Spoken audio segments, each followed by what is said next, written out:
ভারতকে rail transit সুবিধা দিতে হলে আন্তর্জাতিক মানদণ্ড অনুসারে বাংলাদেশের ন্যায্য হিস্সা নিশ্চিত করতে হবে। সংবাদ সম্মেলনে এই কথা বলেছেন বিএনপির মহাসচিব মির্জা ফখরুল ইসলাম আলমগীর। তাঁর অভিযোগ, তিস্তা নিয়ে লুকোচুরি করছে সরকার। সম্প্রতি নয়াদিল্লি সফর করেন প্রধানমন্ত্রী শেখ হাসিনা। এই সফরে ভারতের সাথে 7টি সমঝোতা স্মারক স্বাক্ষরিত হয়, নবায়ন হয় 3টি চুক্তির।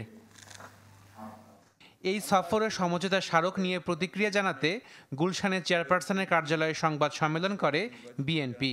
দলটির দাবি, বাংলাদেশের ভেতর দিয়ে ভারতের রেল চলাচলের মাধ্যমে দেশের সার্বভৌমত্ব হুমকির মুখে পড়বে। সংবাদ সম্মেলনে বিএনপি মহাসচিব মির্জা ফখরুল ইসলাম আলমগীর অভিযোগ করেন, তিস্তা প্রকল্পকে টোপ হিসেবে ব্যবহার করছে সরকার।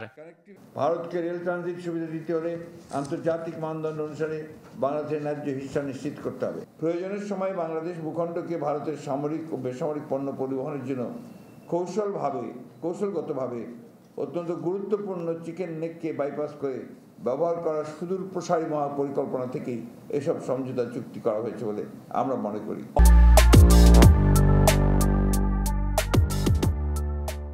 অনির্বাচিত সরকার তিস্তা প্রকল্প নিয়ে ভারত ও চীন উভয়ের সাথেই লুকোচুরি খেলছে। সাম্প্রতিককালের ডামি নির্বাচনে সমর্থন আদায়ের দূরভিসন্ধি থেকে সরকার তিস্তা প্রকল্পকে টোপ হিসেবে ব্যবহার করেছে। সার্বিকভাবে প্রধানমন্ত্রী শেখ হাসিনার ভারত সফর ছিল একপাক্ষিক, এমন মন্তব্যও করেন মির্জা ফখরুল। শেখ হাসিনার সর্বশেষ দিল্লি সফরটি কার্যতই একপাক্ষিক।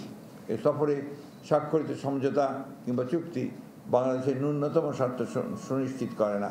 এবারের ভারত সফর ম্যান্ডেটবিহীন হাসিনা সরকারের ধারাবাহিক গোলামী চুক্তির সর্বশেষ সংস্করণ।